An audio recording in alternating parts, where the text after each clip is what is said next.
Hey folks, not done talking yet, still rambling. Thought I'd break out everything else. We'll do an everything else video, what do you think? We could even do one on the crossbow. Actually, I never even thought of the crossbow.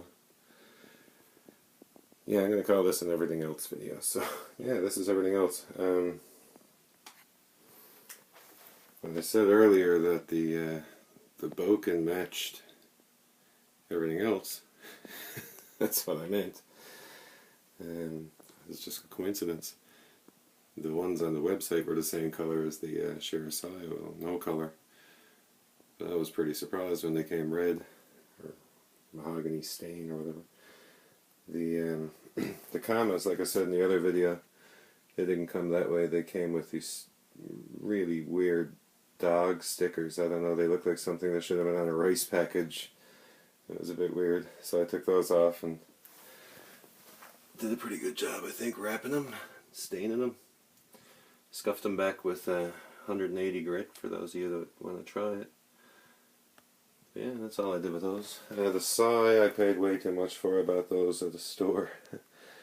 But hey, that was before I really started doing anything with Cult of Athena. But they're cool. They're heavy steel. A lot of this stuff, you know, I don't use, obviously. I don't even train with it. I just wanted a collection of some things that interested me from my childhood, you know. Like most of us. 3-sectional staff.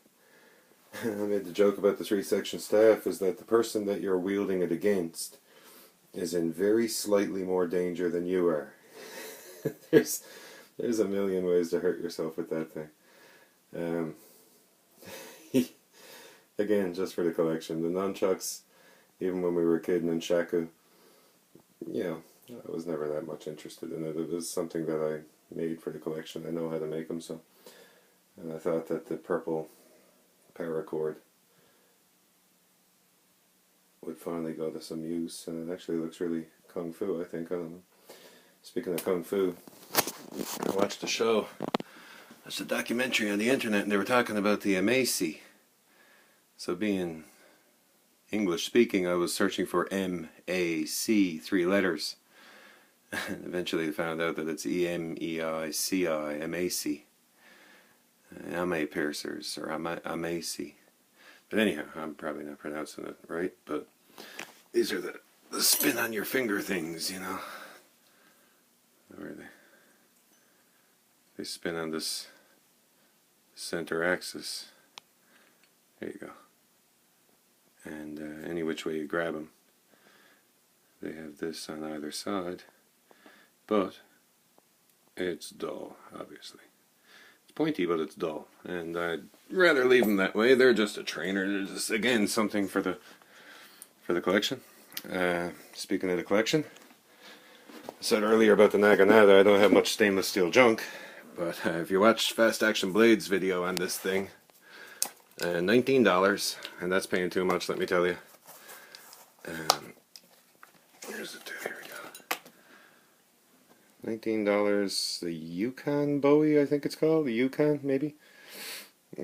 Canadian Tire, stainless steel and no laws, it tells you right there. I'm junk, and see that tang? That is not the tang, that is... You know, it would take so much effort to inlay that fake tang. Why don't you just put a real tang? But it's not a real tang. It's inside is just a little teeny rat tail, and if you watch Fast Action Blades, threw it like 3 times, and she went kaput. So I've thrown it 1 time, and even that was way too many. But I did throw it once. But other than that, it's just been sitting there. This one, however, has been thrown a lot of times.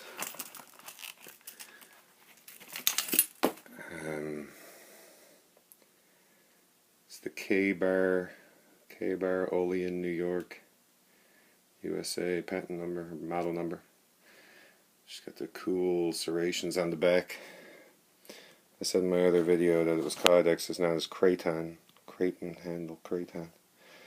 And she's got that cool K-Bar trademark thing. It's huge. It's 14 inches, I think. Over 14 and a bit. I'm not doing a proper review on all this stuff because there's much better reviews on YouTube. Tell you all the facts, go to the website. I'm just telling you my impressions of it. Smith & Wesson Kukri machete. They don't call it that, the Smith & Wesson Outback, but that's clearly a kukri. I put a paracord on it for a little grip. Yeah, it's been chopped a few. I chopped some cardboard tubes with it. That was about it. Same with the parang. Thrown the parang a bit. It sticks. It's a beast to throw. It actually throws pretty predictable though. It's pretty good. See some people throwing cleavers. It's not much difference. But the Gerber parang, it's pretty good. Thin blade. It's a machete. You know. Sog Fast Hawks are great fun. If you're new, if you've never thrown tomahawks before like me, I'd strongly recommend starting with something like this. Even with something as short as this, you tend to go short on it.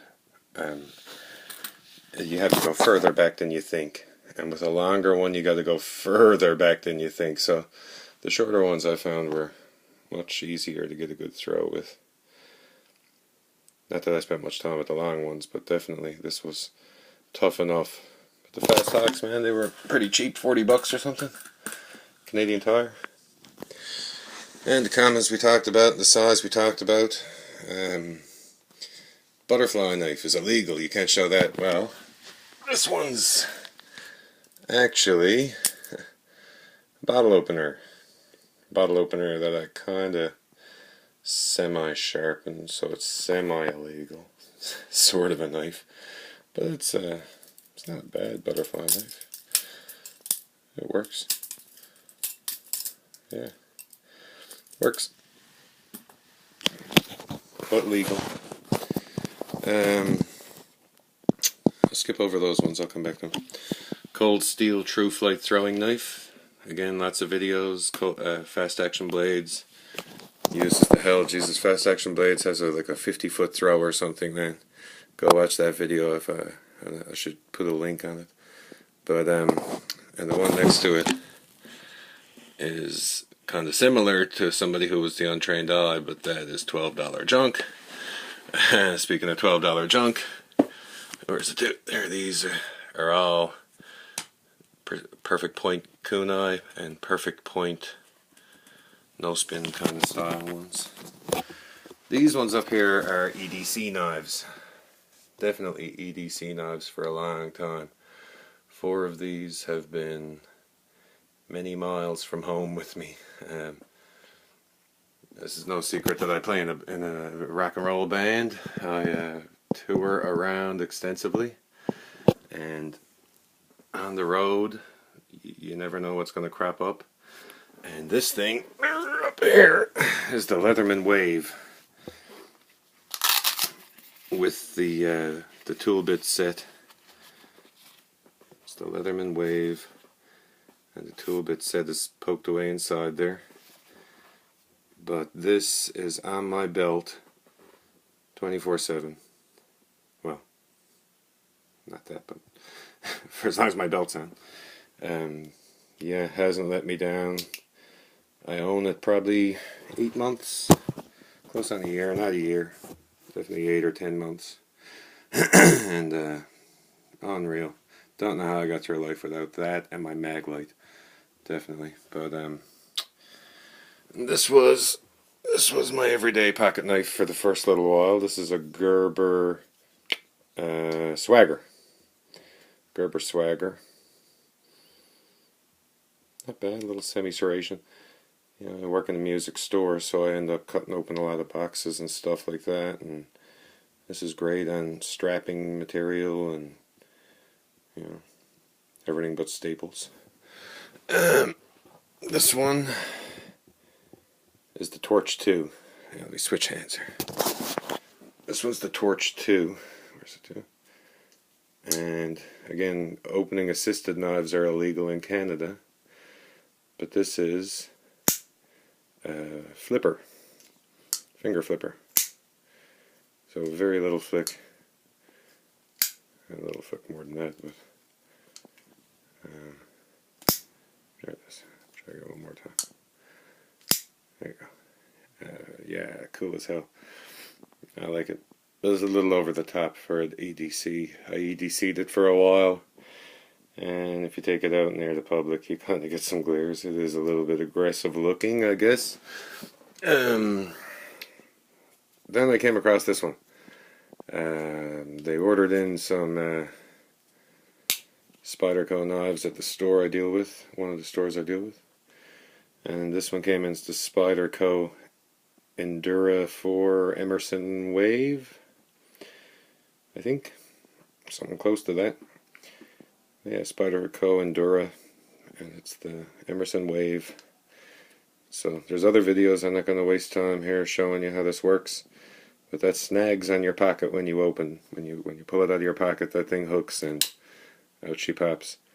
And it's faster than an automatic knife. It's faster than a butterfly knife. It's because all those knives are a two-step process. You pull them out, push a button, pull them out, flick them open. This is pull them out, it is open. Out is open. Very fast. And not that scary. It's kind of a cool knife that you can take around like a pocket knife, I think. Some people think it's a moose skinning thing, but it isn't. It's not sharp. But awesome. Awesome, cool knife. That be it. And of course the crossbow is a Barnett Quad 300. I've done videos on that before. I'll probably do a close-up video of it one of these days. But anyway, that's it. I'm out of juice. Thanks for watching. Bye.